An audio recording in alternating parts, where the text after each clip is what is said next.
Hi everyone, welcome to the study for all YouTube channels. मैं नवनीत कुमार हूँ और आज पॉलिटिकल साइंस की आज दूसरी क्लास है।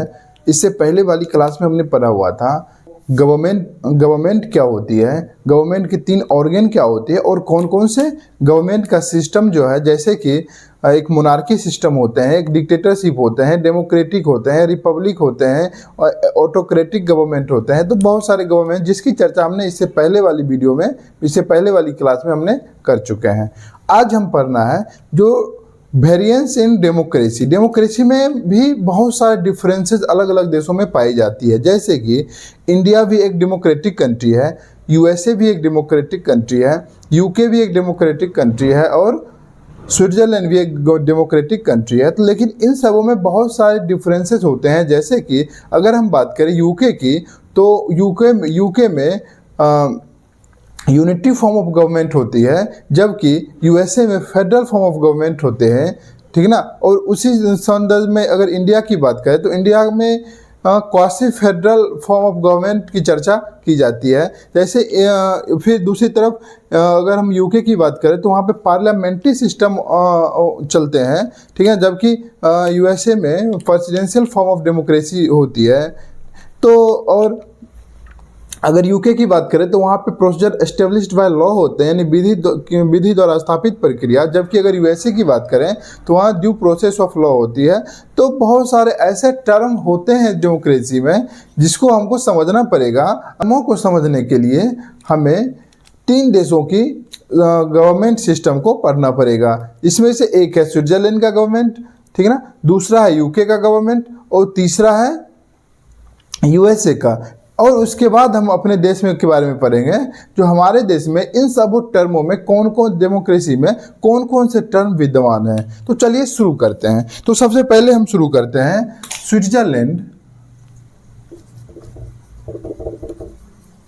स्विट्जरलैंड पॉलिटिकल सिस्टम के बारे में। पॉलिटिकल सिस्टम वहाँ पे कैसा सिस्टम है।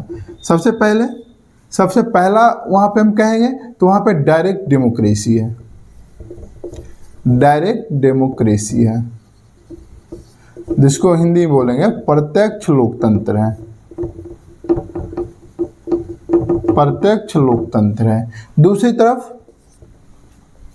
वहां पे रिपब्लिक सिस्टम होते हैं।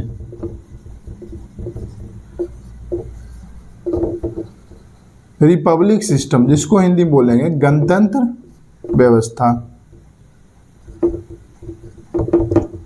तीसरा वहां पे फेडरल फॉर्म ऑफ गवर्नमेंट, यानी संघीय सरकार। उसके बाद वहां पे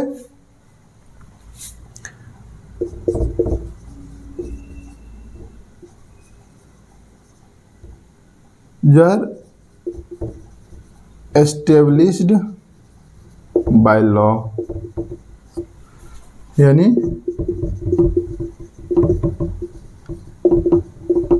विधि द्वारा स्थापित प्रक्रिया। चलिए, तो यह वहाँ का जो पॉलिटिकल सिस्टम है उनमें ये चार विशेषताएं हैं। इन चारों विशेषताओं को हमको समझना पड़ेगा, ठीक। तो चलिए सबसे पहले हम शुरू करते हैं वहाँ का फेडरल फॉर्म ऑफ गवर्नमेंट के बारे में। ये फेडरल फॉर्म क्या होती है, ये फेडरल फॉर्म क्या होती है, यानी संघीय सरकार क्या होता है, इस टर्म को हमको समझना पड़ेगा। तो चलिए सबसे पहले एज्यूम करते हैं, मान लेते हैं एक दो देश है, एक कंट्री ए है और दूसरा मान लेते हैं एक कंट्री बी है, ठीक। इसमें करोड़ों की संख्या में पॉपुलेशन होती है, ठीक। तो देखते हैं जो किसी भी देश की सरकार को शासन करने के लिए बहुत सारे सब्जेक्ट होते हैं। जैसे किन किन चीज़ों के ऊपर शासन किया जा सकता है, तो देखते हैं। मान लेते हैं क्या, foreign affair,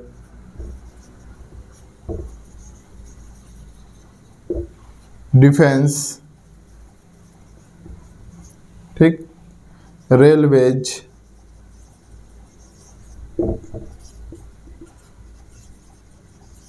Airways, shipping, ports, atomic energy, minerals and resources, industry, economic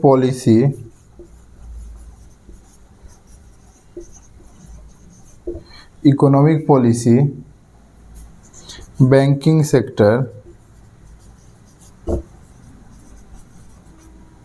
ठीक, और क्या हो सकते हैं, law and order, education, health, land, agriculture, tourism, museum, communication, ferries, market,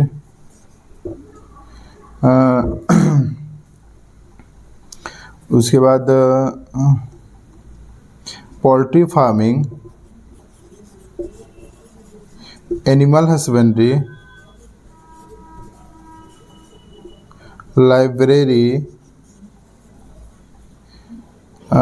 market, ठीक, वाटर, एडल्ट एजुकेशन, यानी और भी बहुत सारे सब्जेक्ट हो सकते हैं जिसके ऊपर किसी भी देश में शासन किया जा सकता है। यानी इसके ऊपर लॉ भी बनाया जा सकता है, इसके ऊपर टैक्स भी लगाया जा सकता है, यानी इसके ऊपर फुल्ली शासन करने का अधिकार किसी भी देश की सरकार को होता है। बहुत सारे ऐसे सब्जेक्ट होते हैं, उसमें से कुछ सब्जेक्ट हमने लिया हुआ है, ठीक। अभी इस पर शासन करने के दो तरीके हो सकते हैं, ठीक है ना। सबसे पहले हम बात कर रहे हैं फेडरल फॉर्म के बारे में। तो ऐसा है क्या, इस पूरे सब्जेक्ट को दो भागों में बांटा जाता है। इस पूरे सब्जेक्ट को दो भागों में बांटा जाता है। एक लिस्ट बना जाता है जो नेशनल इंपॉर्टेंस वाले सब्जेक्ट होते हैं, ठीक। एक लिस्ट बनाया जाता है जो नेशनल इंपॉर्टेंस वाले सब्जेक्ट होते हैं, जो पूरे देश के लिए जरूरी होते हैं। पूरे देश के लिए एक ही होना जरूरी है, जैसे foreign affair, defence, Airways, shipping, port, atomic energy, minerals, economic policy, banking sector.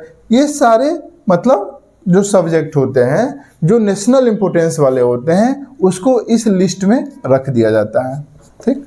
और दूसरा लिस्ट बनाया जाता है जिसको बोलते हैं रीजनल और लोकल इशू, ठीक। तो दूसरे लिस्ट में जो इंटरनल किसी भी देश के लिए होती है, जैसे लॉ एंड ऑर्डर, यानी पुलिस व्यवस्था को मेंटेन करना, नहीं, लॉ एंड ऑर्डर को मेंटेन करने के लिए जो पुलिस चाहिए वो चीज़ें, education, health, land, agriculture, tourism, museum, जो लोकल इशू होते हैं, इसको दूसरा लिस्ट में, यानी एक लिस्ट ये बना दिया गया जो पूरे देश के लिए एक होना जरूरी है, जिसको नेशनल इंपॉर्टेंस वाले सब्जेक्ट बोलेंगे, और दूसरा जो सब्जेक्ट बनाया जाता है उसको लोकल, ये वाला भाग होता है, ठीक। यानी पूरे जो सब्जेक्ट जिस चीज़ों के ऊपर जिन क्षेत्रों में शासन किया जा सकता है उसको दो भागों में बांटा जाता है। एक को बोलते हैं नेशनल इंपॉर्टेंस वाले सब्जेक्ट और दूसरे को लोकल और रीजनल इशू वाले सब्जेक्ट में रखते हैं। यानी जिसके ऊपर शासन करना होता है उसको दो भागों में बांट दिया जाता है। अभी देखते हैं, नेशनल इंपॉर्टेंस के ऊपर शासन करने के लिए एक सेंट्रल गवर्नमेंट एस्टेब्लिश्ड किया जाता है।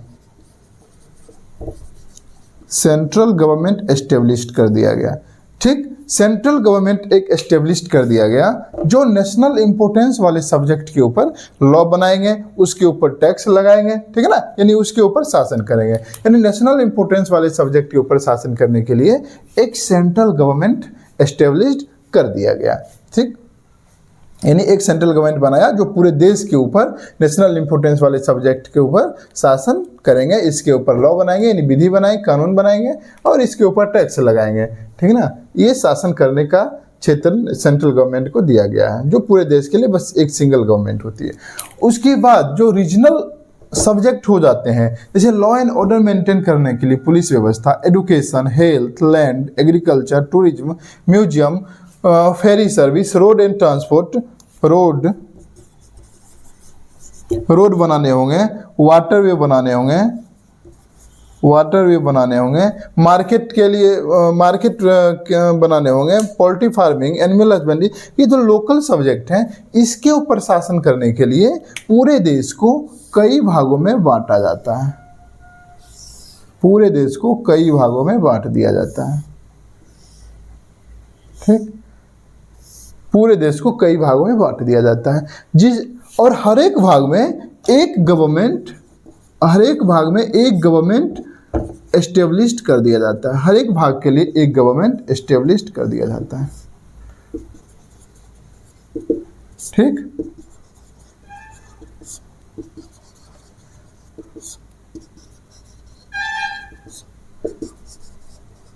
एक गवर्नमेंट हर एक भाग के लिए एस्टेब्लिश्ड कर दिया जाता है। गवर्नमेंट का मतलब होता है, इससे पहले वाले वीडियो में बता चुके हैं, गवर्नमेंट का मतलब होता है वहाँ पे लेजिस्लेचर विधायिका होगी, वहाँ पे कार्यपालिका होगी, वहाँ पे जुडिशरी न्यायपालिका होगी, यानी हर एक भाग के लिए ये तीनों चीज़ बना दिए जाते हैं। ठीक है ना। और ये जो शासन करेंगे, ये सिर्फ लोकल और रीजनल इशू वाले सब्जेक्ट के ऊपर लॉ बनाएंगे और उसके ऊपर टैक्स लगाएंगे। ऐसा ये लोकल और रीजनल सब्जेक्ट के ऊपर शासन करने के लिए पूरे देश को मतलब एक सरकार की स्थापना हर एक भाग में कर दी जाती है। नहीं, फिर से एक बार देखते हैं, यानी जिन जिन चीज़ों के ऊपर शासन करने हैं, ठीक है ना, सबसे पहले एक लिस्ट बनाते हैं, ठीक है ना, इन चीज़ों के ऊपर शासन किया जा सकता है। ठीक, अभी उसको दो भागों में बांट दिया जाता है। एक नेशनल इंपोर्टेंस का लिस्ट बनाया जाता है, जो नेशनल इंपोर्टेंस के लिए जरूरी है वो क्षेत्र, ठीक है ना। दूसरा लिस्ट जो लोकल और रीजनल होते हैं उसका बनाया जाता है। नेशनल इंपोर्टेंस वाले सब्जेक्ट पर शासन करने के लिए एक गवर्नमेंट की स्थापना की जाती है और ये सिर्फ नेशनल इंपोर्टेंस वाले सब्जेक्ट के ऊपर शासन करेंगे। अभी बाकी जो सब्जेक्ट बच गए, इन चीज़ों के ऊपर कानून बनाने हैं, इसके ऊपर टैक्स लगाने, शासन करने हैं, तो इस पर शासन करने के लिए पूरे देश को कई भागों में बांटा जाता है। पूरे देश को कई भागों में बांटा जाता है, ठीक है ना। और हर एक भाग में एक सरकार की स्थापना की जाती है। सरकार का मतलब होता है विधायिका, कार्यपालिका और न्यायपालिका। हर एक भाग में एक सरकार की स्थापना कर दी जाती है। ठीक, अभी ये सरकार जो होती है, ये सिर्फ ये जो लिस्ट बने हुए हैं लोकल और रीजनल वाले, इस लिस्ट के ऊपर शासन करेंगे। जैसे पुलिस व्यवस्था, लॉ एंड ऑर्डर, यानी किसी राज्य के अंदर, किसी भी भाग के अंदर अगर लॉ एंड ऑर्डर मेंटेन करना है, चोरी रोकना है, अपराध रोकना है, इसके लिए जो पुलिस सिस्टम होती है, ये बनाने का कार्य इस सरकार का होगा। एडुकेशन पॉलिसी बनाने का कार्य ये सरकार को होगा। हेल्थ सेक्टर में हेल्थ पॉलिसी बनाने का अधिकार नहीं, हॉस्पिटल बनाने पड़ेंगे, डॉक्टर अपॉइंट करने पड़ेंगे, मेडिसिन उपलब्ध करवाने पड़ेंगे, इसकी जिम्मेदारी इस सरकार को दी जाती है। टूरिज्म इस सरकार की दी जाती है जिम्मेदारी। रोड एंड ट्रांसपोर्ट जो बनाए, रोड जो होते हैं वो बनाने की जिम्मेदारी इस सरकार को दी जाती है, ठीक है ना। एग्रीकल्चर इस सरकार को दी जाती है जिम्मेदारी। तो ये सारी चीज़ें होती है, यानी शासन करने के लिए दो लेवल पे सरकार की स्थापना कर दी गई है। एक सेंट्रल लेवल पे जो केंद्र की सरकारें होगी और दूसरा राज्य लेवल पे जो राज्य की सरकार होगी। अभी इन भागों को अलग अलग देशों में अलग अलग नाम से जाना जाता है। जैसे अगर हम बात करें यूएसए की, वहाँ पे इसको स्टेट बोलते हैं। इंडिया में इसको स्टेट भी बोलते हैं और प्रदेश भी बोलते हैं, जैसे उत्तर प्रदेश, मध्य प्रदेश, आंध्र प्रदेश, ऐसा। ठीक, जैसे कनाडा में इसको प्रोविंस बोलते हैं। रसिया में इसको रिपब्लिक बोलते हैं। मैक्सिको स्टेटस बोलते हैं। मलेशिया इसको निगेरी बोलते हैं। ठीक, जर्मनी में इसको लैंडर कहते हैं, ठीक ना। तो इन भागों को, ये भागों को अलग अलग देश में अलग अलग नाम से जाना जाता है। यूएसए में इसको स्टेट कहते हैं, इंडिया में स्टेट कहते हैं, कनाडा में प्रोविंस कहते हैं, रशिया में रिपब्लिक कहते हैं, मैक्सिको में एस्टेडस कहते हैं, मलेशिया में निगेरी कहते हैं, जर्मनी में लैंडर कहते हैं। अलग अलग में अलग अलग नाम से जाना जाता है। स्विट्जरलैंड में इसको कैंटोन कहते हैं, स्विट्जरलैंड में इसको कैंटोन कहते हैं, ठीक है ना, स्विट्जरलैंड में कैंटोन कहते हैं। तो अभी देखते हैं, किसी भी देश में दो लेवल पे सरकार बना दी गई है। एक सेंट्रल लेवल पे, जो सेंट्रल जो सब्जेक्ट होंगे उन चीज़ों के ऊपर शासन करेंगे, और बाकी शासन करने के लिए पूरे देश को कई भागों में बांटा जाता है। हर एक भाग को अलग अलग देश में अलग अलग नाम से जानते हैं। यूएसए में इसको स्टेट कहते हैं, और यूएसए में टोटल इसको 50 भागों में बांटा गया है। इसीलिए कहते हैं यूएसए में 50 स्टेट हैं उस पर शासन करने के लिए। 50 स्टेट में एक एक गवर्नमेंट है जो ये रीजनल सब्जेक्ट के ऊपर शासन करेंगे, ठीक है ना। इंडिया में ये 28 स्टेट में बटे हुए हैं, ठीक है ना। मैक्सिको में ये 31 स्टेट में बटे हुए हैं। इस तरीके से अलग अलग देश में अलग अलग भाग में इसको बांटा जाता है, और उसका नाम भी अलग अलग होता है, ठीक। तो फेडरल स्ट्रक्चर यही है जो पूरे सरकार को, पूरे शासन करने के लिए दो लेवल पे सरकार बनाई जाती है। एक लेवल पे सेंट्रल गवर्नमेंट होती है जो सेंट्रल इशू वाले सब्जेक्ट के ऊपर शासन करते हैं, उसके ऊपर लॉ बनाते हैं। दूसरा लेवल पे जो सरकार होती है उसको स्टेट गवर्नमेंट कहते हैं, जो स्टेट लिस्ट वाले सब्जेक्ट के ऊपर शासन करेंगे, ठीक, शासन करेंगे और इसके ऊपर लॉ बनाएंगे, टैक्स लगाएंगे, जुडिशरी इसके ऊपर होगी स्टेट की। इस तरीके से हम फेडरल स्ट्रक्चर यही है। अभी किसी किसी देश में ये 3 लेवल पे सरकारें बना दी जाती है। एक सेंट्रल लेवल पे जो सेंट्रल गवर्नमेंट होगी, और एक स्टेट लेवल पे जिसको स्टेट गवर्नमेंट कहेगी, और एक लोकल गवर्नमेंट भी, हर लोकल गवर्नमेंट की भी स्थापना की जाती है। लोकल गवर्नमेंट जिसको स्थानीय सरकार कहते हैं। स्थानीय सरकार क्या हुआ देखते हैं। सबसे पहले शुरुआत में क्या हुआ, सेंट्रल गवर्नमेंट और स्टेट गवर्नमेंट दो लेवल पे सरकार बना दी गई। अभी क्या हुआ, जो स्टेट गवर्नमेंट है इसके कुछ सब्जेक्ट को लेके, जो छोटे छोटे सब्जेक्ट हैं जैसे एडल्ट एजुकेशन, जैसे लाइब्रेरीज हो गए, एनिमल हस्बेंड्रिंग हो गए, पोल्ट्री फार्मिंग हो गए, मार्केट हो गए, ये सारे सब्जेक्ट को लेके एक तीसरा लेवल पे सरकार को बना दिया गया। एक तीसरा लेवल पे इन्हें स्टेट गवर्नमेंट का जो लिस्ट दिया गया है, इस लिस्ट से कुछ कुछ सब्जेक्ट को निकाल के एक तीसरा लेवल पे हर राज्य के अंदर एक सरकार, एक लोकल गवर्नमेंट बना दिया गया है, ठीक है ना। इसको इन्हीं चीज़ों के ऊपर शासन करने के लिए सब्जेक्ट दिया गया है। यानी मार्केट के ऊपर कानून बनाएंगे, जो मार्केट बना मतलब जाने के लिए क्या टैक्स होगी, उसके साफ सफाई का क्या होगा, जो गांव की सड़कें होगी, जो गांव में जो वाटर व्यवस्था होगी, पानी का सप्लाई होगा, ठीक, गांव की लाइब्रेरी होगी, एडल्ट एजुकेशन होगा गांव में, ठीक है ना। इन सब चीज़ों के ऊपर शासन करने के लिए एक तीसरा लेवल पे सरकार का स्थापना किया गया जिसको लोकल गवर्नमेंट कहते हैं, ठीक है ना। हमारे यहाँ जो पंचायती राज है, यानी नगर पालिका, नगर परिषद, ये सब जो सरकारें हैं, ठीक है ना, इसको थर्ड लेवल पे बांटा, मतलब एस्टेब्लिश किया गया। यानी अभी आज के समय में सरकार 3 लेवल पे स्थापना की गई, एक केंद्र की सरकार, एक राज्य की सरकार और एक स्थानीय सरकार, ठीक है ना। और हर एक को कुछ कुछ सब्जेक्ट दिया गया है और उसको बोला गया जो आप इन सब्जेक्ट के ऊपर शासन कीजिए, ठीक।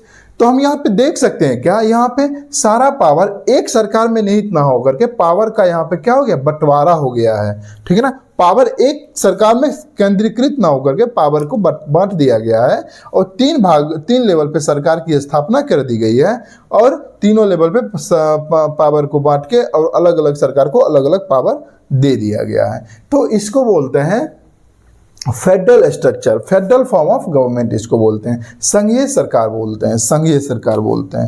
यानी 3 लेवल पे यानी पावर का बंटवारा हो गया है, इसको बोलते हैं decentralisation of power. Decentralisation of power यानी शक्ति का विकेंद्रीकरण,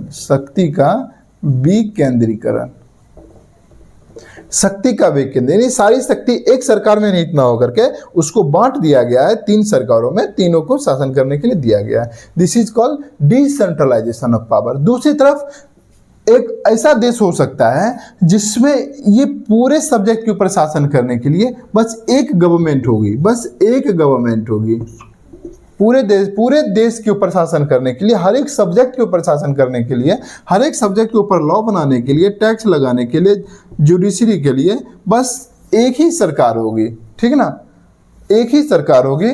उसको बोलते हैं क्या, उसको बोलते हैं यूनिटरी फॉर्म ऑफ गवर्नमेंट,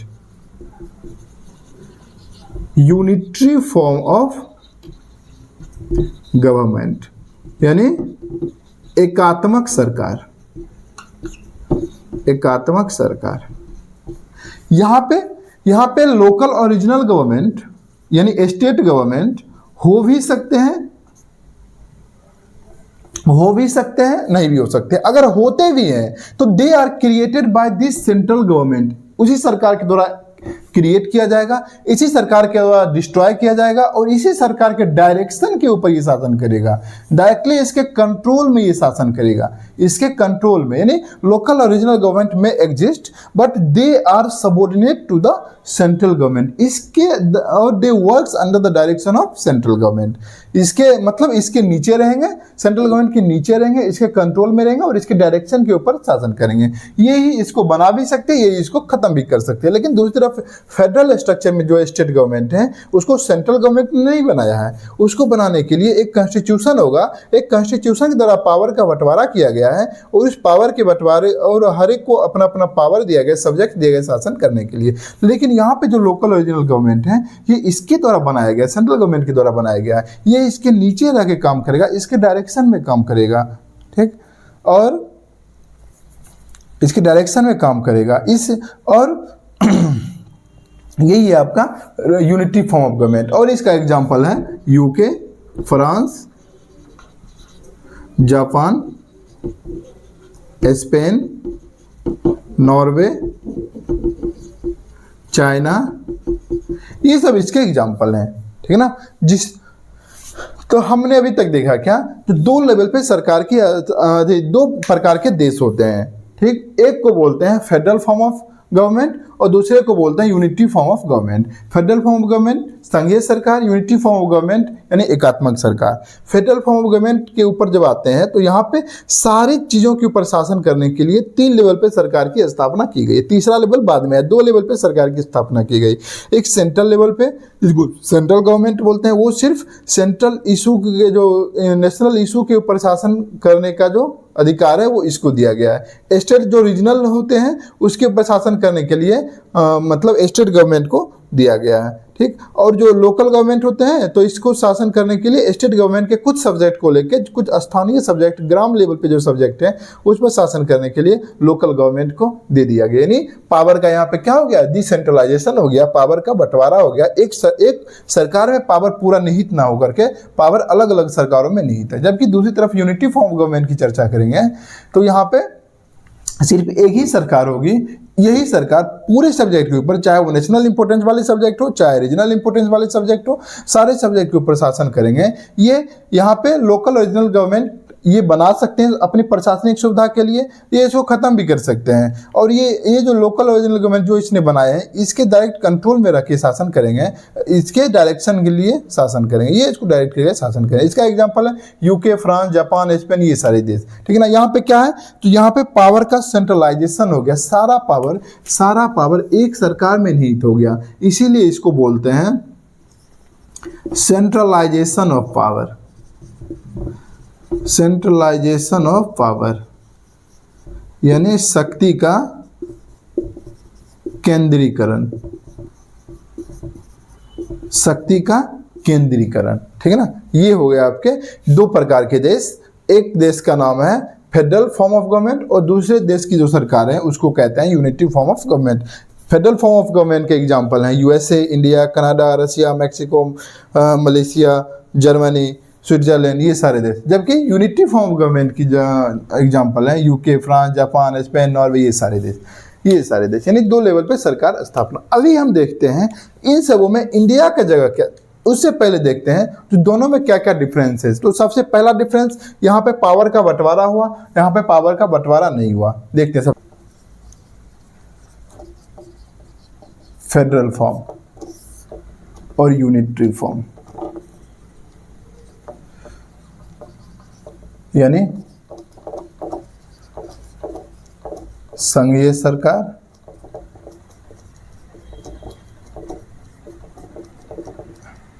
एकात्मक सरकार। ठीक, देखते हैं सबसे पहले संघीय सरकार में क्या हुआ। पहला चीज डिसेंट्रलाइजेशन ऑफ पावर, यानी पावर का बंटवारा हो गया, डिसेंट्रलाइजेशन ऑफ पावर, शक्ति का विकेंद्रीकरण। एकात्मक में क्या हो गया, सेंट्रलाइजेशन ऑफ पावर। दूसरा, यहां पे लोकल और रीजनल गवर्नमेंट इंडिपेंडेंटली शासन करते हैं, स्वतंत्र रूप से अपने सब्जेक्ट के ऊपर शासन करते हैं, इंडिपेंडेंट होते हैं। जबकि यहां पे सबऑर्डिनेट टू सेंट्रल गवर्नमेंट, यहाँ पे जो लोकल ओरिजिनल गवर्नमेंट होते हैं वो सेंट्रल गवर्नमेंट के अधीन रह के कार्य करेंगे। ठीक, यहाँ पे एक कॉन्स्टिट्यूशन का होना अनिवार्य है, एक रिटन कॉन्स्टिट्यूशन का होना, रिटन कॉन्स्टिट्यूशन का होना अनिवार्य, क्योंकि इस संविधान के द्वारा ही पावर का सब्जेक्ट का बंटवारा किया जाता है। तो कौन से सब्जेक्ट सेंट्रल गवर्नमेंट को देंगे, कौन से सब्जेक्ट राज्य को, स्टेट गवर्नमेंट को देंगे, और कौन से सब्जेक्ट लोकल गवर्नमेंट को देंगे। ठीक है ना, इसीलिए यहाँ पे और संविधान जो है सेंट्रल गवर्नमेंट का अपना संविधान होगा और स्टेट वाले का, स्टेट गवर्नमेंट का अपना संविधान होगा, कॉन्स्टिट्यूशन होगा। ठीक है ना, यानी यहाँ पे हर लेवल पे संविधान होते हैं, एक केंद्र की भी संविधान होगा और राज्य का भी संविधान होगा। लेकिन यहाँ पे ऐसा मैंडेटरी नहीं है, not mandatory to written constitution. जैसे UK unity form of government है, यहाँ पे रिटन कॉन्स्टिट्यूशन नहीं है, क्योंकि यहाँ पे सब्जेक्ट का बंटवारा करने की जरूरत ही नहीं है। यहाँ पे सारा सब्जेक्ट एक ही सरकार में निहित होती है, इसीलिए रिटन होने की जरूरत मैंडेटरी नहीं है। ठीक ना, not mandatory to written constitution. लेकिन फेडरल फॉर्म में मैंडेटरी है रिटन कॉन्स्टिट्यूशन का होने की। यहाँ पे डुअल सिटीजनशिप होती है, डुअल सिटीजनशिप, यानी यहाँ पे दोहरी नागरिकता दी जाती है। जैसे मान लें यूएसए का एक स्टेट है न्यूयॉर्क, अगर न्यूयॉर्क का कोई व्यक्ति है, कोई आदमी है, ठीक है ना, तो उसको दो नागरिकता होगी। एक न्यूयॉर्क जो स्टेट है उसकी नागरिकता उसको दी जाएगी, दूसरा अमेरिकन नागरिकता उसको दी जाएगी, यानी डुअल सिटीजनशिप। जबकि इसको सिंगल सिटीजनशिप यहाँ पे हर लेवल पे, सेंट्रल लेवल पे भी यहाँ पे सेंट्रल लेवल पे भी कार्यपालिका न्यायपालिका होगी। ठीक है ना, विधायिका कार्यपालिका न्यायपालिका, और स्टेट लेवल पे भी विधायिका कार्यपालिका न्यायपालिका होगी। ये चीज यहाँ पे हार्ड कॉन्स्टिट्यूशन होता है, यानी इसको अमेंड करने के लिए बहुत बड़ी प्रक्रिया होती है। जबकि ये लचीला संविधान होता है, इसको संशोधन, इसके संविधान में संशोधन करने के लिए हार्ड कॉन्स्टिट्यूशन, सॉफ्ट कॉन्स्टिट्यूशन, इस पर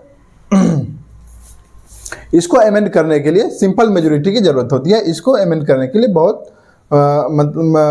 स्पेशल मेजोरिटी की जरूरत होती है। तो ये है आपका फेडरल फॉर्म और यूनिटरी फॉर्म। ठीक है ना, फेडरल फॉर्म और यूनिटरी फॉर्म। हमने फेडरल फॉर्म और यूनिटरी फॉर्म पढ़ लिया। हम पढ़ रहे हैं स्विट्जरलैंड पॉलिटिकल सिस्टम। तो स्विट्जरलैंड भी क्या है, एक फेडरल फॉर्म है। देखते हैं इसके बारे में, हम पढ़ रहे हैं फेडरल फॉर्म के बारे में। तो स्विट्जरलैंड में देखते हैं, स्विट्जरलैंड में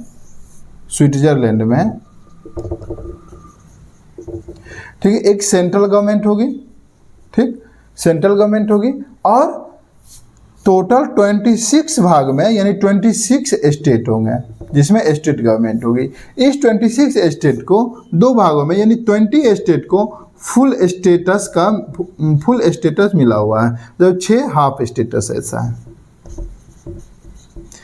20 को पूर्ण राज्य का दर्जा और 6 को हाफ राज्य का दर्जा ऐसा मिला हुआ। यहाँ पे स्टेट को कैंटोन कहते हैं, यानी वहाँ पे कितना है, 26 कैंटोन है। हर कैंटोन में एक एक सरकार होगी जो अपने अपने लिस्ट के अनुसार से शासन करेंगे। ठीक है ना, तो ये है आपका स्विट्जरलैंड का फेडरल फॉर्म, यानी 26 वहाँ पे सरकार होगी जो रीजनल और लोकल इशू के ऊपर शासन करेंगे।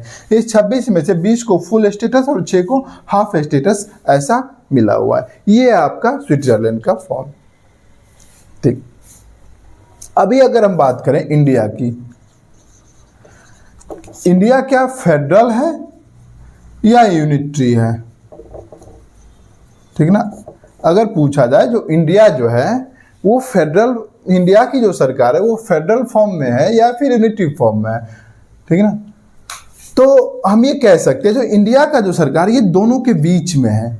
इंडिया में बहुत सारे ऐसे प्रॉपर्टी है जो यूनिटरी फॉर्म वाले हैं और बहुत सारे ऐसे विशेषताएं हैं जो फेडरल फॉर्म वाले हैं, ठीक है ना। इसीलिए इंडिया को बोलते हैं क्वासी फेडरल,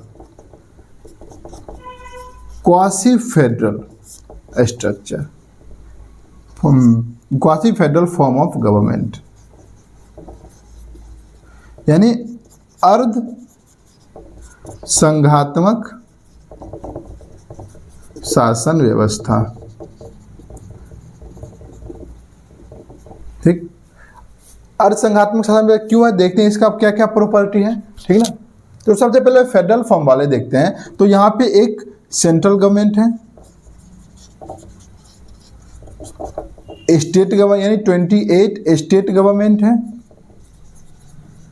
ठीक। अब प्लस लोकल गवर्नमेंट भी एस्टेब्लिश्ड कर दिए गए हैं 1992 के द्वारा, 1992 में, यानी 73 और 74 अमेंडमेंट ऑफ कॉन्स्टिट्यूशन, यानी 73वें और 74वें संविधान संशोधन के द्वारा इसमें लोकल गवर्नमेंट को भी एस्टेब्लिश कर दिए गए हैं। इससे ये पता चलता है, और हर एक को संविधान के द्वारा अपना अपना सब्जेक्ट दे दिया गया शासन करने के लिए। तो इससे ये पता चलता है क्या ये फेडरल फॉर्म में है, ठीक ना, ये फेडरल फॉर्म में है। यहाँ पे एक रिटन कॉन्स्टिट्यूशन है, ठीक ना, रिटन कॉन्स्टिट्यूशन है। ये आपके फेडरल फॉर्म होने के प्रमाण देते हैं। दूसरा, यूनिटी फॉर्म होने का क्या प्रमाण है? तो यहाँ पे सबसे पहला ये आएगा यूनिटी फॉर्म होने का, यहाँ पे जो सब्जेक्ट का बंटवारा किया गया है वो 2 लेवल पे नहीं, वो 4 लेवल पे सब्जेक्ट का बंटवारा किया गया, 4 लेवल पे, ठीक है ना। एक लिस्ट बनाया गया है जिसको सेंट्रल लिस्ट कहते हैं, एक लिस्ट बनाया गया जिसको स्टेट लिस्ट कहते हैं, एक लिस्ट बनाया गया जिसको कंकरेंट लिस्ट कहते हैं, और एक लिस्ट बनाया गया जिसको रेसिड्यूरी लिस्ट कहते हैं, एक रेसिड्यूरी लिस्ट कहते हैं, ठीक है। सेंट्रल लिस्ट यानी संघ सूची, राज्य सूची, समवर्ती सूची और अपशिष्ट सूची, ठीक है ना। अभी सेंट्रल सूची को ज्यादा शक्ति दी गई है, ठीक ना। तो शुरुआत में 97 थी, इसको 66 थी, ये 47 था, ये बाद में। तो इसमें कहा गया क्या, सबसे पहले सेंट्रल लिस्ट पर शासन करने के लिए सेंट्रल गवर्नमेंट बनाया गया इंडिया में, स्टेट लिस्ट पर शासन करने के लिए स्टेट लिस्ट बनाया गया, जबकि कंकरेंट लिस्ट ऐसा एक लिस्ट बनाया गया जिसमें शासन करने के लिए दोनों को बोला गया, जो सेंट्रल सरकार, केंद्र की सरकार और राज्य की सरकार भी शासन इसके ऊपर कर सकती है, इसके ऊपर राज्य की सरकार भी शासन कर सकती है। तो इसको कंकरेंट लिस्ट यानी समवर्ती सूची बनाया गया। लेकिन जब दोनों सरकार कॉन्ट्राडिक्ट करती है, यानी मान लेते हैं कोई एक कंकरेंट लिस्ट में जो 47 सब्जेक्ट हैं, कोई एक सब्जेक्ट के ऊपर सेंट्रल गवर्नमेंट भी कानून बना दिए, स्टेट गवर्नमेंट भी कानून बना दिए। अब ये लागू किसकी होगी? अगर दोनों अपोजिट है, दोनों कॉन्ट्राडिक्ट कर रही है, तो उस समय में सेंट्रल गवर्नमेंट को ज़्यादा पावर दिया गया, उसको बोला गया स्टेट गवर्नमेंट का जो बनाया गया कानून है वो लागू नहीं होगा, सेंट्रल गवर्नमेंट के द्वारा बनाया गया कानून लागू होगा, ठीक ना। तो यहाँ पे क्या है, यहाँ पे ये चीज़ हो गया जो सेंट्रल गवर्नमेंट को ज़्यादा पावर दिया गया, कंकरेंट लिस्ट बना के, यानी कंकरेंट लिस्ट बनाया जिसमें बोला गया क्या, सेंट्रल लिस्ट, इसमें केंद्र की सरकार और राज्य की सरकार दोनों कानून बनाएंगे, लेकिन कॉन्ट्राडिक्ट होने पे केंद्र की सरकार के द्वारा बनाया गया कानून ही लागू होगा। एक लिस्ट ऐसा जो रेसिड्यूरी लिस्ट, ऐसा लिस्ट बनाया गया, ठीक ना, जो सब्जेक्ट इन तीनों में शामिल नहीं होते हैं, जो बाद में संविधान बनने के बाद में जो सब्जेक्ट आते हैं, ठीक है ना, जैसे कंप्यूटर, सॉफ्टवेयर, ये सारे सब्जेक्ट बहुत सारे ऐसे हैं। तो ये जो बाद में आए, जो तीनों लिस्ट में शामिल नहीं है, इसको रेसिड्यूरी लिस्ट में रखा गया और इसको केंद्र की सरकार को दिया गया, राज्य की सरकार को नहीं, सेंट्रल गवर्नमेंट को इसको दिया गया, ठीक ना। इस तरीके से पावर का जो बंटवारा हुआ है वो केंद्र के पक्ष में हुआ है, ठीक ना, पावर का जो बंटवारा हुआ केंद्र के पक्ष में हुआ है, ठीक है ना। इस तरीके और क्या है प्रॉपर्टी यूनिटी फॉर्म वाले, सिंगल सिटीजनशिप, सिंगल सिटीजनशिप, ठीक। उसके बाद एक ही नागरिकता मिलेगी, राज्य की नागरिकता इंडिया में नहीं दी जाएगी, एक ही नागरिकता होगी। उसके बाद जो जुडिशरी है इंडिया की वो फुल्ली यूनिटी फॉर्म में है। यूनिटी फॉर्म में यानी सुप्रीम कोर्ट, इसके नीचे हाई कोर्ट, इसके नीचे सबऑर्डिनेट कोर्ट, ठीक। लेकिन जबकि ये फेडरल फॉर्म में जो देश होती है, जैसे अगर यूएसए की बात करें तो यहाँ पे जो central government, state government, central government की जो जुडिशरी होगी वो सिर्फ सेंट्रल लिस्ट के ऊपर ही न्यायिक क्षेत्र में न्याय करेगी, जबकि स्टेट गवर्नमेंट के लिए इसका अपना जुडिशरी होगा, स्टेट गवर्नमेंट का अपना जुडिशरी होगा, वो सिर्फ स्टेट लिस्ट के ऊपर वो न्यायिक क्षेत्र उसका होगा। यानी जुडिशरी भी सेंट्रल और स्टेट दो भागों में बांटा गया है, जबकि यहाँ का जो जुडिशरी है इंडिया का वो एकहरी है, एकात्मक है, यानी सुप्रीम कोर्ट, उसके नीचे हाई कोर्ट, उसके नीचे सुप्रीम कोर्ट।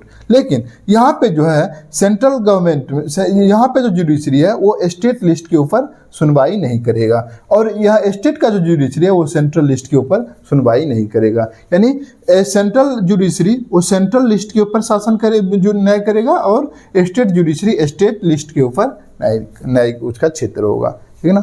तो दूसरा इसका हो गया जुडिशरी, यानी और क्या है तो और यहाँ पे बहुत सारे ऐसे प्रोविजन संविधान में दिए गए हैं, जैसे प्रेसिडेंट रूल, राज्य में प्रेसिडेंट रूल, इमरजेंसी का प्रोविजन जो दिया गया है, ठीक। और क्या है तो जो यूनियन सर्विस है, जैसे IAS, IPS, ये सारे सर्विसेज जो हैं, ठीक है ना, ये सारे सर्विसेज, अखिल भारतीय सेवा,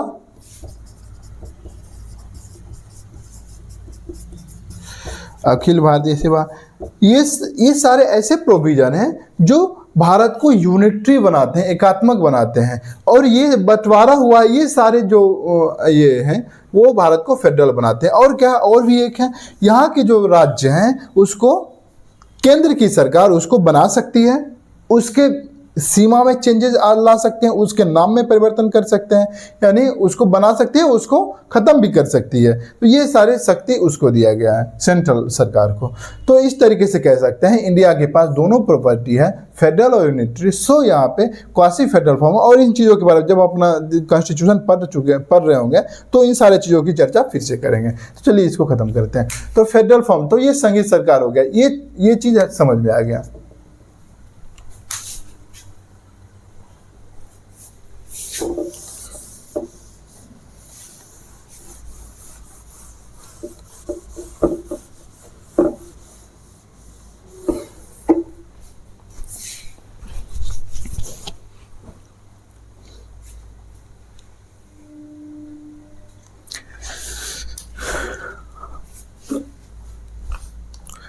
ये फेडरल फॉर्म हमने पढ़ लिया, पहला फेडरल फॉर्म, और इसके साथ साथ हमने यूनिटरी फॉर्म भी पढ़ चुके हैं, यूनिटरी फॉर्म भी पढ़ चुके हैं, ठीक। अभी हमको ये चीज़ों के बारे में पढ़ना है। देखते हैं सबसे पहले स्विट्जरलैंड, ठीक, देख चुके हैं। एक सेंट्रल की सरकार होगी जिसको फेडरल गवर्नमेंट, संघीय सरकार कहेंगे, ठीक। सरकार का मतलब हो गया यहाँ पे विधायिका होगी, सरकार का मतलब जहाँ भी सरकार होगी, सरकार का मतलब हो गया यहाँ पे क्या होगी, विधायिका, जो लॉ मेकर, जो विधि बनाएगी, यानी लेजिस्लेटिव, ठीक। यहाँ पे होगी कार्यपालिका,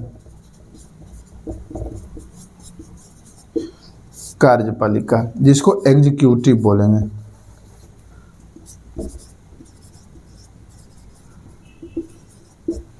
ठीक। और यहाँ पे होगी जुडिशरी, यानी न्यायपालिका।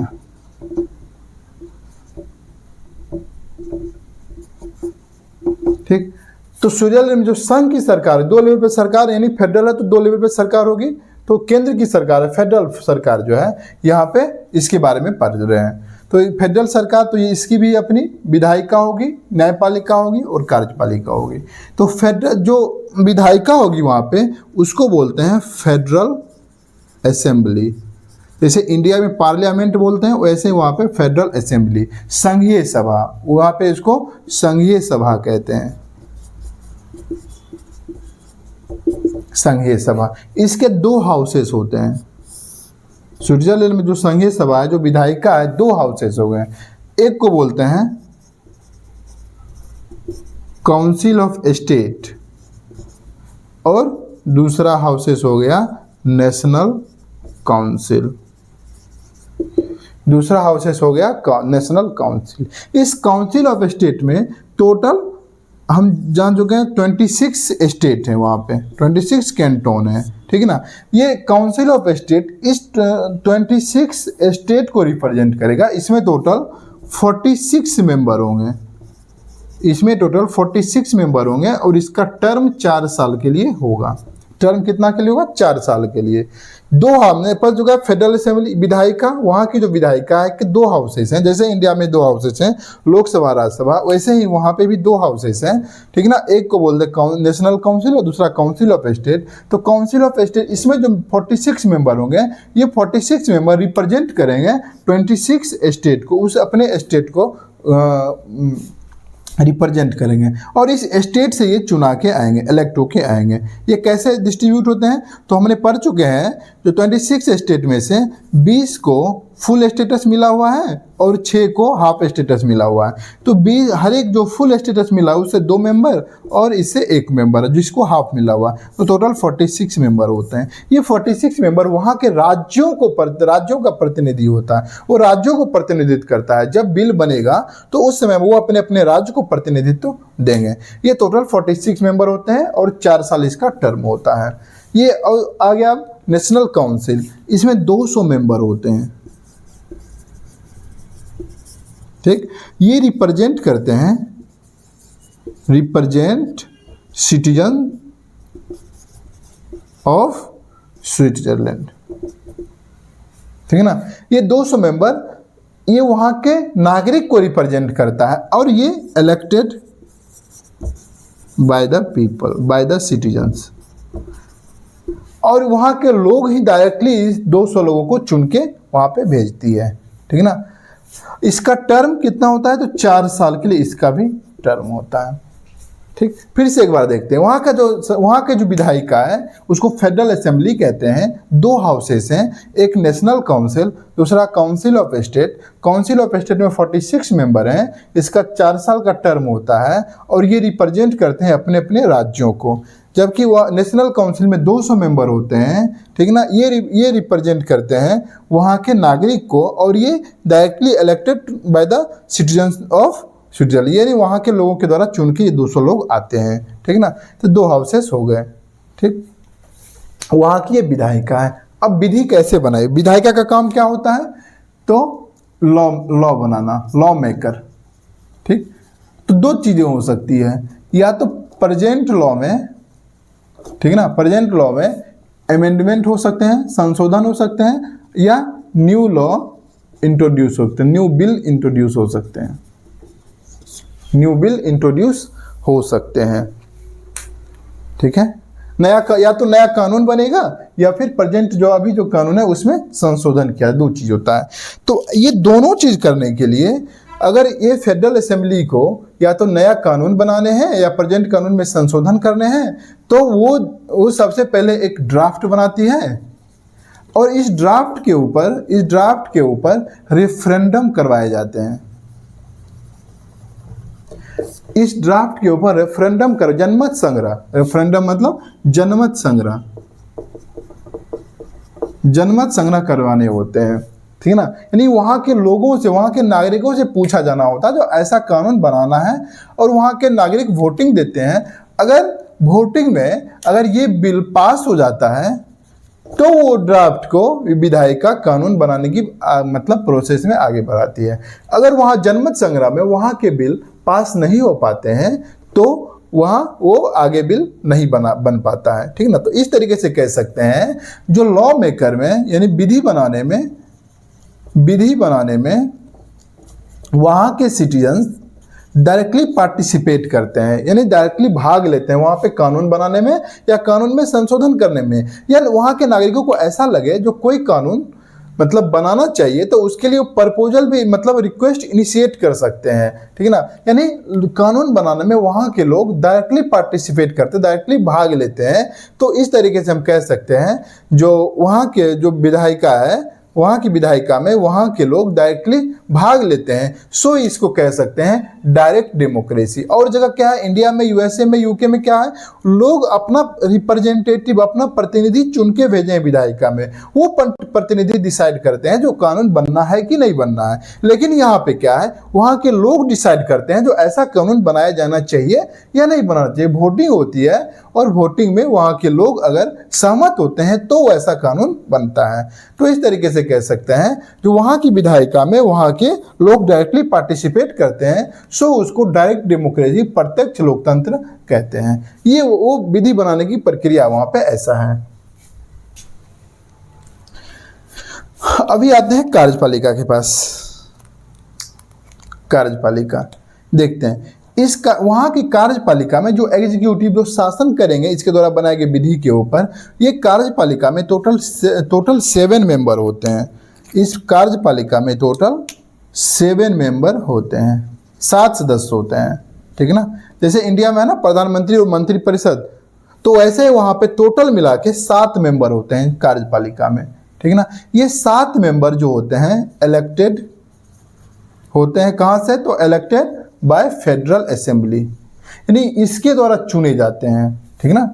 इस जैसे इंडिया में प्रधानमंत्री या उसके जो मंत्री परिषद होते हैं इंडिया की विधायिका से होते हैं ना, लोकसभा राज्यसभा में उसकी सदस्यता होनी चाहिए, तो मंत्री परिषद या प्रधानमंत्री कोई भी बन सकते हैं। वैसे ही वहाँ का जो 7 मेंबर है ये इलेक्टेड होते हैं, कहाँ से, फेडरल असेंबली के द्वारा इलेक्टेड होते हैं, ठीक है ना। ये 7 मेंबर, इस 7 में से एक मेंबर को प्रेसिडेंट बनाया जाता है, ठीक, एक को वाइस प्रेसिडेंट बनाया जाता है और 5 अलग मंत्रालय उसको, मिनिस्ट्रीज उसको दी जाती है 5 सदस्य को, ठीक ना। ये जो प्रेसिडेंट है इसका टर्म 1 साल के लिए होता है। 1 साल के बाद ये बाकी 7 मेंबर में चले जाएंगे और 7 में से कोई दूसरा को फिर से प्रेसिडेंट बनाया जाएगा। इस प्रेसिडेंट का काम सिर्फ जो होता है रिप्रेजेंट स्टेट, यानी अपने देश को रिप्रेजेंट करने का काम बस इसको दिया गया है। इस प्रेसिडेंट को बाकी 6 मेंबर पे कोई कंट्रोल नहीं होता, ये बाकी 6 मेंबर इंडिपेंडेंटली शासन वहां पे करते हैं, यानी प्रेसिडेंट के ऊपर इसके ऊपर कंट्रोल नहीं होता। बस ऐसा समझ लीजिए जो 7 मेंबर होते हैं जो कि फेडरल असेंबली के द्वारा इलेक्टेड होते हैं, ठीक है ना, उस 7 में से एक को प्रेसिडेंट, राष्ट्रपति बनाया जाता है, जो परफॉर्म ओनली रिप्रेजेंटेटिव काम को करते हैं, यानी अपने देश को रिप्रेजेंट करने का काम बस प्रेसिडेंट करती है। इसका 6 आदमी के ऊपर, 6 विभाग के ऊपर कोई कंट्रोल नहीं होता है। इसका बस टर्म 1 साल के लिए होता है, 1 ईयर। 1 साल के बाद ये प्रेसिडेंट नहीं रह पाता, ये 7 मेंबर में चला जाता है और इस 7 में से कोई दूसरा व्यक्ति को प्रेसिडेंट बनाते हैं। यानी प्रेसिडेंट का काम यहाँ पे बस 1 साल के लिए होता है और इस 7 मेंबर का टोटल टर्म 4 साल के लिए होता है, ठीक है ना। तो ये कार्य, जैसे मान लेते हैं 7 मेंबर हैं, ABCDEFG, ठीक। तो सबसे पहले बी को, इसको प्रेसिडेंट बना, टोटल टर्म इसका 4 साल के लिए होता है। सबसे पहले बी को प्रेसिडेंट बना दिया गया, ठीक। 1 साल के बाद, और जब बी प्रेसिडेंट रहेगा तो बाकी 6 व्यक्ति के ऊपर इसका कंट्रोल नहीं रहेगा। ये 6 व्यक्ति अपने अपने डिपार्टमेंट में इंडिपेंडेंटली वर्क करेंगे, ठीक है ना। अभी 1 साल के बाद क्या होगा, इससे प्रेसिडेंटशिप ले लिया जाएगा, ठीक है ना।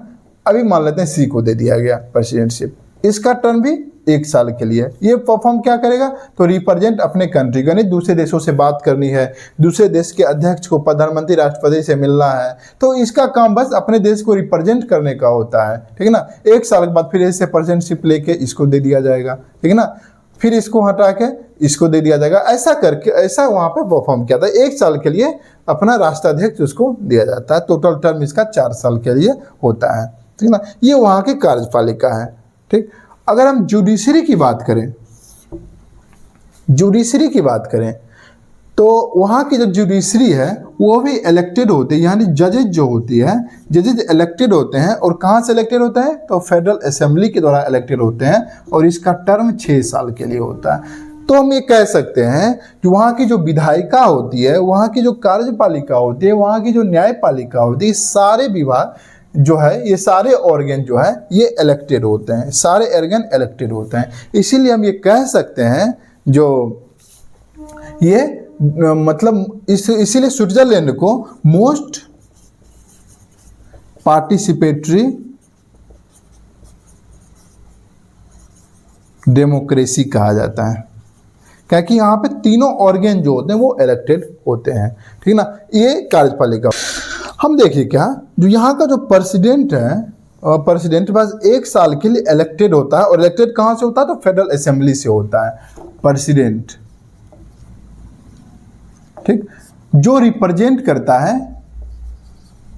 रिप्रेजेंट ओनली हिज कंट्री, अपने देश को रिप्रेजेंट करने का काम करता है। तो जो व्यक्ति देश को रिप्रेजेंट करता है उसको बोलते हैं हेड ऑफ स्टेट,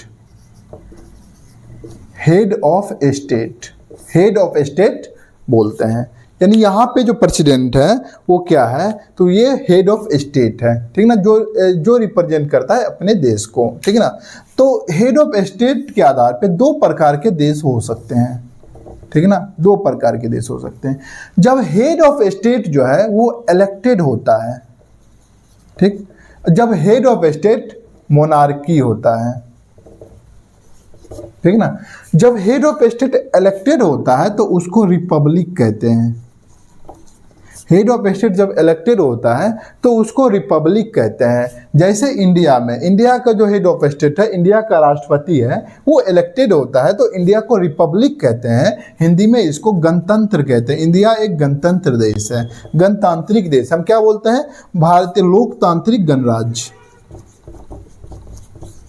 लोकतांत्रिक गणराज्य अपने देश के बारे में बोलते हैं ना। तो लोकतांत्रिक का मतलब जहां पे हेड ऑफ गवर्नमेंट यानी शासन का प्रमुख, यानी भारत में प्रधानमंत्री, ठीक है ना, जहां पे हेड ऑफ गवर्नमेंट इलेक्टेड हो उसको लोकतंत्र कहते हैं। और जहां पे हेड ऑफ स्टेट, जहां पे हेड ऑफ स्टेट जो देश को रिप्रेजेंट करता है वो इलेक्टेड हो तो उसको गणराज्य, रिपब्लिक कहते हैं। यानी फिर से एक बार लोकतांत्रिक गणराज्य क्या होता है? इंग्लिश में democratic Republic, democratic Republic of India ऐसा बोलते हैं। डेमोक्रेटिक क्या होता है? डेमोक्रेसी क्या होती है? जहां पे हेड ऑफ गवर्नमेंट, प्रधानमंत्री, वो इलेक्टेड हो तो डेमोक्रेटिक। जहां पे हेड ऑफ स्टेट, राष्ट्रपति, वो इलेक्टेड हो तो रिपब्लिक ऐसा होता है, ठीक है ना, रिपब्लिक। तो हम स्विट्जरलैंड की बात करें तो वहां पे जो हेड ऑफ स्टेट है जिसको प्रेसिडेंट कहते हैं, हेड ऑफ स्टेट मतलब रिप्रेजेंट कंट्री, जो कंट्री को रिप्रेजेंट करता है, अगर वहाँ पे क्या इलेक्टेड होते हैं, फेडरल असेंबली द्वारा इलेक्ट किए जाते हैं 1 साल के लिए, तो स्विट्जरलैंड को हम कह सकते हैं वो रिपब्लिक है, ठीक, वो रिपब्लिक है, ठीक। अभी मोनार्की क्या होती है? तो जहाँ पे हेड ऑफ स्टेट वो इलेक्टेड नहीं होता है, एक वंश से चला आ रहा है, ठीक है ना। तो उस जैसे यूके की बात करें, जैसे यूके यूनाइटेड किंगडम, ठीक है ना, यहाँ पे जो हेड ऑफ स्टेट है वहाँ का क्वीन है, ठीक है ना, ब्रिटिश क्राउन, वो इलेक्टेड नहीं होता है, ठीक है ना। इसीलिए इसको मोनार्की, और वहाँ संविधान में ऐसा लिख दिया गया है जो हेड ऑफ स्टेट जो है देश को रिप्रेजेंट करेगा, वहाँ का महाराजा या महारानी, वो मोनार्की से आएगा, एक वंश से आएगा, एक खानदान से आएगा, इसीलिए वो उसको बोलते हैं कॉन्स्टिट्यूशनल मोनार्क, ठीक है ना। संविधान में ऐसा लिख दिया इसीलिए इसको कॉन्स्टिट्यूशनल मोनार्क यानी संवैधानिक राजतंत्र, ठीक। हम स्टार्टिंग से देखते हैं डायरेक्ट डेमोक्रेसी स्विट्जरलैंड को क्यों बोलते हैं? क्योंकि वहाँ में विधि बनाने में डायरेक्टली वहाँ के लोग भाग लेते हैं, इसीलिए उसको डायरेक्ट डेमोक्रेसी कहते हैं, प्रत्यक्ष लोकतंत्र कहते हैं। वहाँ की कार्यपालिका, विधायिका, न्यायपालिका तीनों इलेक्टेड होते हैं, ठीक है, डायरेक्ट डेमोक्रेसी कहते हैं। रिपब्लिक, हेड ऑफ स्टेट यानी वहाँ का राष्ट्रपति इलेक्टेड होता है, इसीलिए हेड ऑफ स्टेट कहते हैं। फेडरल फॉर्म, 2 लेवल पर वहाँ पे सरकार बनी हुई है, इसलिए फेडरल फॉर्म कहते हैं स्विट्जरलैंड को। प्रोसीजर एस्टेब्लिश्ड बाय लॉ यानी विधि द्वारा स्थापित प्रक्रिया, ये क्या होती है, ठीक है ना, इसके बारे में देखते हैं। सबसे पहले देखते हैं क्या होती है हेड ऑफ स्टेट। तो विधि बनाने का कार्य विधायिका करती है। विधि बनाने का कार्य क्या करती है? विधायिका करती है। इसने विधि बना दिया, विधि बना दिया, कानून बना दिया, ठीक ना। तो इस आधार पे इसके रिलेशन के आधार पे, यानी relation between legislative and judiciary, ठीक ना, यानी विधायिका और न्यायपालिका के संबंधों के आधार पे दो प्रकार के देश हो सकते हैं। एक को बोलते हैं procedure established by law, procedure established by law, यानी विधि द्वारा स्थापित प्रक्रिया। और दूसरे प्रकार के देश होते हैं जिसको बोलते हैं ड्यू प्रोसेस ऑफ लॉ, यानी विधि की विधिवत प्रणाली। दो प्रकार के देश हो सकते हैं। अभी देखते हैं क्या क्या होते दोनों। सबसे पहले ये विधायिका किसी कानून को बना दिया, ये विधायक किसी कानून को बनाया। अगर इस कानून के ऊपर अगर कमेंट करने का, यानी रिव्यू करने का, जांचने का अगर अधिकार जुडिशरी को नहीं है, ठीक है ना, अगर विधायिका के द्वारा बनाए गए कानून को रिव्यू करने का अधिकार, जांचने का अधिकार अगर न्यायपालिका को नहीं है, तो उसको बोलते हैं प्रोसीजर एस्टेब्लिश्ड बाय लॉ, यानी विधायिका के द्वारा बनाए गए कानून, यानी विधायिका के द्वारा बनाए गए कानून की सिर्फ प्रक्रिया, प्रोसेस न्यायपालिका जांच सकती है, उसके सबस्टांस को नहीं जांच सकती है, यानी कानून क्या बना है वो नहीं जांच सकती है। उसका अधिकार न्यायपालिका को जब ना हो, सिर्फ उसकी प्रक्रिया का अधिकार हो जांचने का, जो प्रक्रिया सही से बना है कि नहीं बना है, लेकिन कानून में क्या है, कानून क्या बना है, ये अधिकार जब ना हो जुडिशरी को, सिर्फ वो प्रक्रिया जांच सकता है, प्रोसेस उसका जान सकता है, जो प्रोसेस सही से फॉलो हुआ है कि नहीं हुआ है। लेकिन कानून में क्या बना है इसका रिव्यू करने का अधिकार जब जुडिशरी को ना हो, तो उस देश को बोलते हैं प्रोसीजर एस्टेब्लिश्ड बाय लॉ, जो यूके में, यूनाइटेड किंगडम में। यहाँ के ये इसको बोलते हैं पार्लियामेंट्री सुप्रीमेसी, पार्लियामेंट्री सुप्रीमेसी, यानी संसदीय सर्वोच्चता, जहां पे संसद के द्वारा, यानी विधायिका के द्वारा बनाए गए कानून को वो सुप्रीम रखा जाता है, उसको जांचने का अधिकार न्यायपालिका को नहीं है, सिर्फ उसकी प्रक्रिया को जांच सकता है, तो उसको बोलते हैं ये प्रोसीजर एस्टेब्लिश्ड बाय लॉ, जो यूके में है, स्विट्जरलैंड में है, जो स्विट्जरलैंड में है, ठीक है ना। ये हो गई आपकी प्रोसीजर एस्टेब्लिश्ड बाय लॉ। अभी ड्यू प्रोसेस ऑफ लॉ क्या होती है? तो ड्यू प्रोसेस ऑफ लॉ, तो विधायिका के द्वारा बनाए गए कानून को, कानून के प्रोसेस और सबस्टांस, ये दोनों को रिव्यू करने का अधिकार जब न्यायपालिका को हो, ठीक है ना, ये दोनों का को रिव्यू करने का अधिकार जब न्यायपालिका को हो, जांचने का अधिकार न्यायपालिका का हो, जो कॉन्स्टिट्यूशनल संविधान बना है, संवैधानिक है कि नहीं है, यानी उसकी प्रक्रिया और कानून कैसा बना ये भी जांचने का अधिकार जब हो, और इलीगल होने पर उसको रिजेक्ट करने का भी अधिकार हो, ठीक ना, तो ऐसे प्रक्रिया को बोलते हैं ड्यू प्रोसेस ऑफ लॉ, जो यूएसए में है, जो यूएसए में है। तो स्विट्जरलैंड कैसा है? तो प्रोसीजर एस्टेब्लिश्ड बाय लॉ, यानी इसको बोलते हैं न्यायिक सर्वोच्चता, न्यायिक सर्वोच्चता, यानी यहाँ पे न्यायपालिका सर्वोच्च है, सुप्रीम है। न्यायपालिका विधायिका के द्वारा बनाए गए कानून को रिव्यू कर सकती है, उसके सबस्टांस को और उसकी प्रोसेस को, दोनों को जांच सकती है, ठीक है ना। तो उसको बोलते हैं न्यायिक सर्वोच्चता, जो यूएसए में है, ठीक है ना।